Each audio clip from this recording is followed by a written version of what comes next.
Welcome back. It's a NewMutator bringing you Myth World Cup 2012.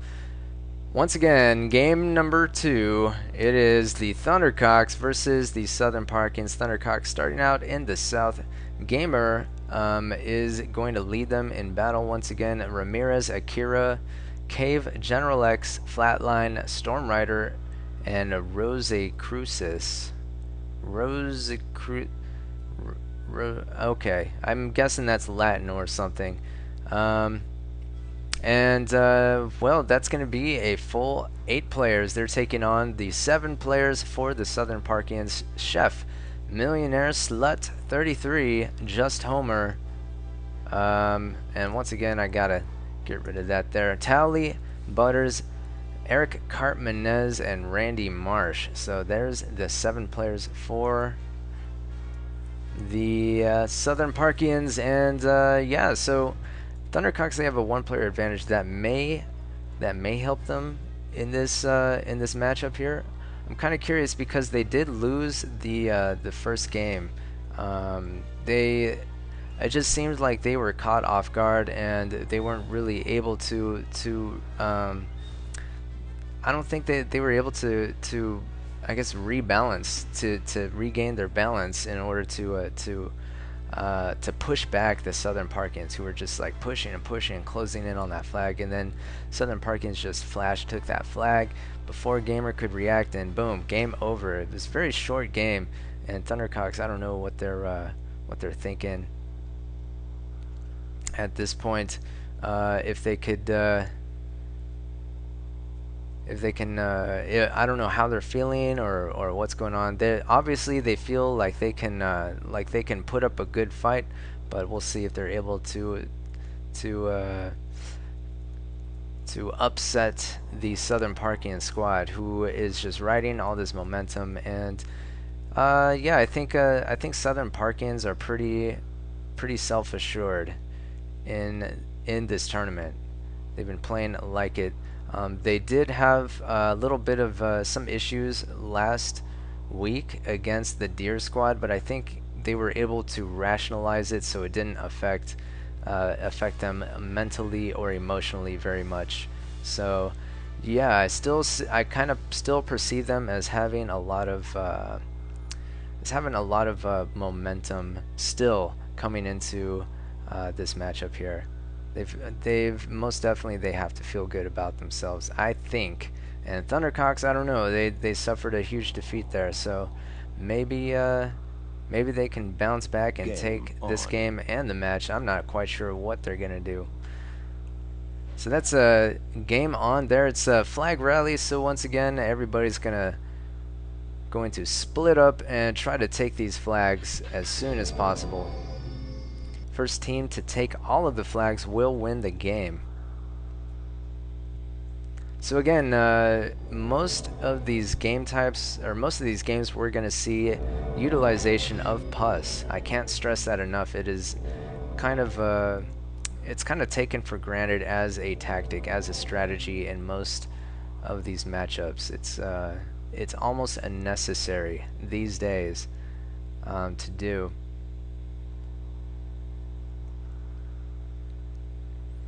And it looks like Tcox left all their fire arrows. Whatever. They I don't know, just maybe they're just not very well prepared. Yep, there we can see all their fire arrows hanging out. It looks like Akira coming back to pick those up. Flag captured. Yeah, it doesn't seem like Tcox are very well prepared here. Maybe I would even guess that they didn't practice at all. Flag captured. Just kind of relying on their previous experience.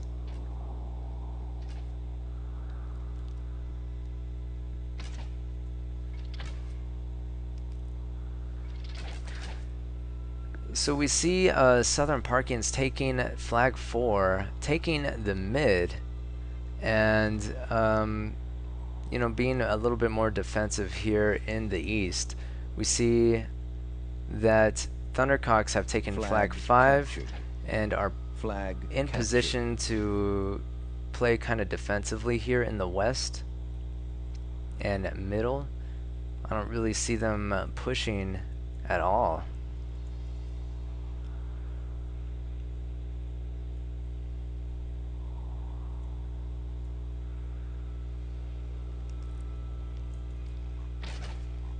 You know, we see some archer battles happening here in the mid, but you know, there's warlocks, so there's only so far you can press. Looks like just Homer though, taking quite a bit of damage there. Storm Rider able to inflict some hits there with his arrows, but I don't know. That's pretty insignificant. It is significant, but it might be rendered insignificant depending on what happens next. Captured.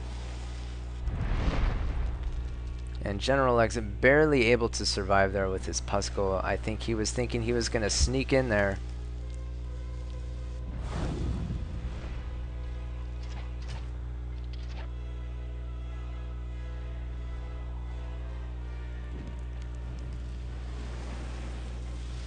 And here we go. We have Randy Marsh doing his part to destabilize Tcox by just running interference with these Herons. And he is just going to run at the flag.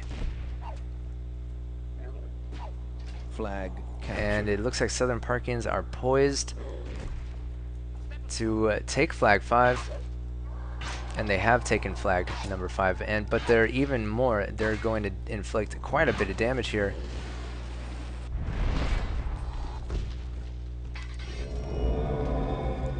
It's 87 to 81%. So here we have Gamer finally joining the fray, but it's a little too late. He's going to be pushed back. And his Puskull was going to try to attempt to take out this Warlock here, but it's going to get cut down and destroyed. And this is not looking good for Flatline. Flatline forced to retreat under duress here, taking some hits and losing an archer.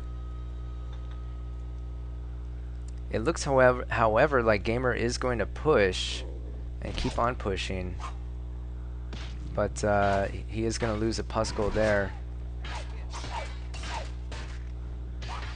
And what he's trying to do, I think, is he wants to retaliate and take out some of these warlocks, but he's going to be forced to retreat here. And actually lucked out there. Randy Marsh blocking his own warlock shot, taking out his own unit. It's 84 to 68%, though. Southern Parkians in a great position, and it looks like they're breaking through over here in the west as well. Mid, of course, kind of a stalemate. There's just so much area here, so it's just going to be a back and forth archer and warlock dance for the most part. So Southern Parkians are pushing in the west as well, and in the east.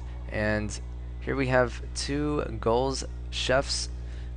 Goals just running around, and they may be able to snag flag number 8. I think Gamer left this area to give support to Flatline and company, and I think because of that, Flatline is just barely able to get back there to defend against Chef's pesky goals. In the west we have who is this? Butters. And we have a Puskull here that gets utterly destroyed by Ramirez. But here's another Puskull. Butters, sensing that that Warlock is out of mana, is going to chase him down. And has a great shot here. And able to freeze him, but not able to take him out. However, looks like Tcox got lucky with that tree blocking that area. Oh, and that is unfortunate. Oh my goodness. Rosicrucius killing his own units, basically destroying himself there. Oh well. West is pretty much 5 gone. minutes 81%, 54%. It is not looking good for Thundercox at this point. That could have gone a lot better, and here we have Flatline getting taken out. Eric Cartmanez chasing him down, and he is going to have all of these kills unless somebody comes to his aid. Storm Rider, those early hits in the game not really panning out into greater dividends here in the end game. Captured. Thundercox trying to come back here and fall back on flag number 7. It is the only flag that Southern Parkings need to tag. So this is going to be Thundercox's last stand here. All of their units are trying to get back up on this hill, and they may be able to push back this force and hold on to their flag, but I don't know. I think maybe even if they were to do so, they might still lose the game unless they are able to take these flags in the backfield with their units, but it doesn't look like they have enough to do so. And Gamer is going to be in charge and trusted with doing that here. He is not going to be able to take flag number 1, and he is going to be forced to move.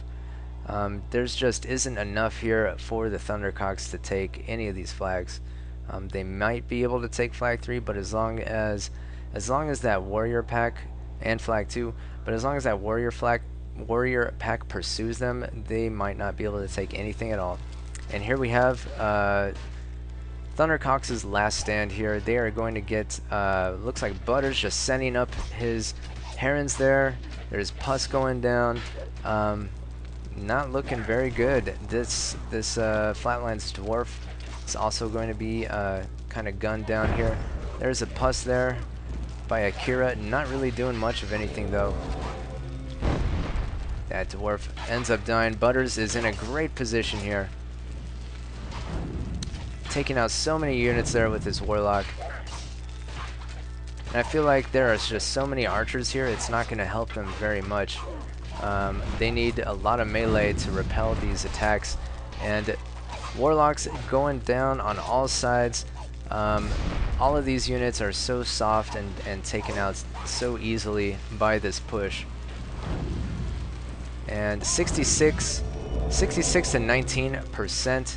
And oh my gosh, Storm Rider just getting taken out. 65 to, I didn't even see what that was at the end, but it was not good. So Southern Parkians definitely just well coordinated in taking that home flag there. I don't think there was anything that Thundercox could have done differently to have staved off that attack. It was so well executed. Butters taking the charge there.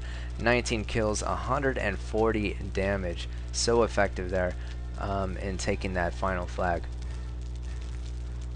And you know, Flatline and Akira doing okay for Thundercox, 71 and 66 damage respectively, but not very much when compared with the Southern Parkins team. So Southern Parkins have won 2 games so far, and we're going to go ahead and move into game number 3 in just a moment.